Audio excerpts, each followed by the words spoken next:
Well, good morning and greetings to you all once again. It is Wednesday, April 15th today. And just a reminder that I love you all, I miss you all, and I hope and pray that you and your families are doing well. Today we're going to continue to look at the Psalms together, and just a reminder that the Psalms reflect to us a diverse range of human experience.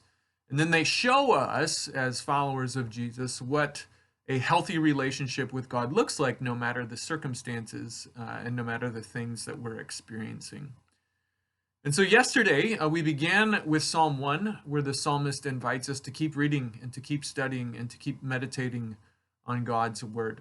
And so thanks for coming back today, and thanks for continuing to study God's word together as a community. Today we are going to look at Psalm 2. So I invite you to hear the word of the Lord from Psalm 2. Why do the nations conspire and the peoples plot in vain?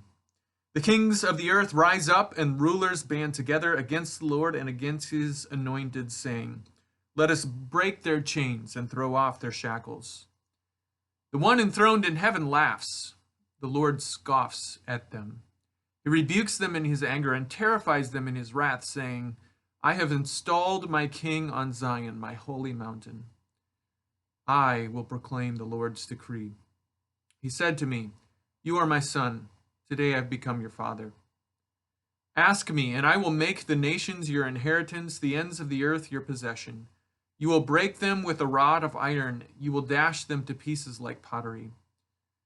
Therefore, you kings, be wise. Be warned, you rulers of the earth. Serve the Lord with fear, and celebrate his rule with trembling. Kiss his son, or he will be angry, and your way will lead to destruction. For his wrath can flare up in a moment. Blessed are all who take refuge in him." This is the word of the Lord. Thanks be to God. Psalm 2, you could probably tell, is quite a bit different than Psalm 1. Psalm 2, we're making a shift. Psalm 1 was a very personal psalm and directed to us as individuals. And Psalm 2 makes a very big jump and goes right to the national and the international and really puts things in the context of global leadership. Which, of course, is interesting right now because we're in our homes and every day we watch the news and see our global leaders try to lead and to lead well. Our leaders are really trying to figure out what to do. They're trying to work together. They're trying to figure out how to save lives and at the same time, how to maintain society. Meanwhile, it seems that every day we are given new things to fear. The powers of society try to assure us that they are in control, that they know what needs to be done, that they have answers and they have solutions. And one of my prayers for leaders and for the world right now has been that we would see as human beings and as leaders how little we can actually control. In this modern world, with all of our technology and all of our science and communication abilities and all our leadership structures, we like to think as human beings that we're so powerful, that our governments are powerful and capable, that we're really, really smart and we know exactly what to do and that there is nothing we can't do.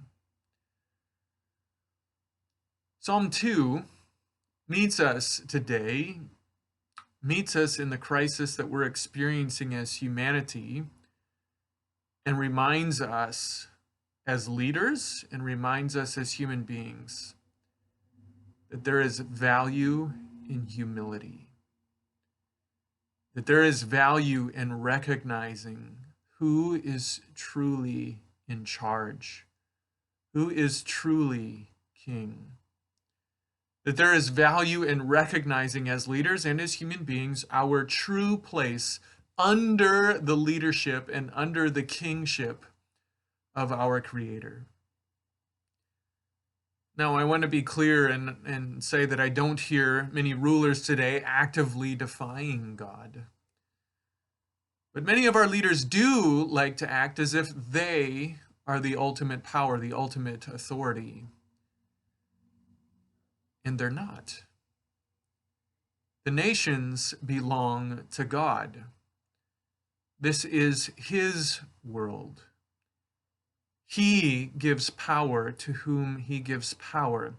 And if we're learning anything from this global crisis, it's that we're not as smart and as powerful and as capable and as strong as we think we are. That can be a very, very scary thought.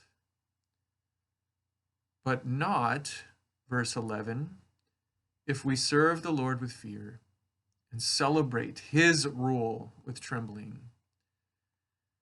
If the kings and rulers of this world are our ultimate leaders right now, then we have a very good reason to fear.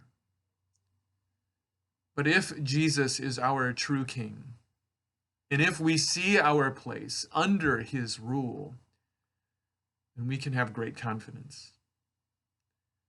And so today, as you are in your homes with your family, I want to invite you to pray for our leaders today, that God would indeed give them wisdom and strength to know what to do for the common good of our world. But I also want to invite you to pray that the leaders of our world would have humility, that they would look to our Creator for help and for strength, and that they too would take refuge in him. Have a great day, everyone, and may the Lord be with you.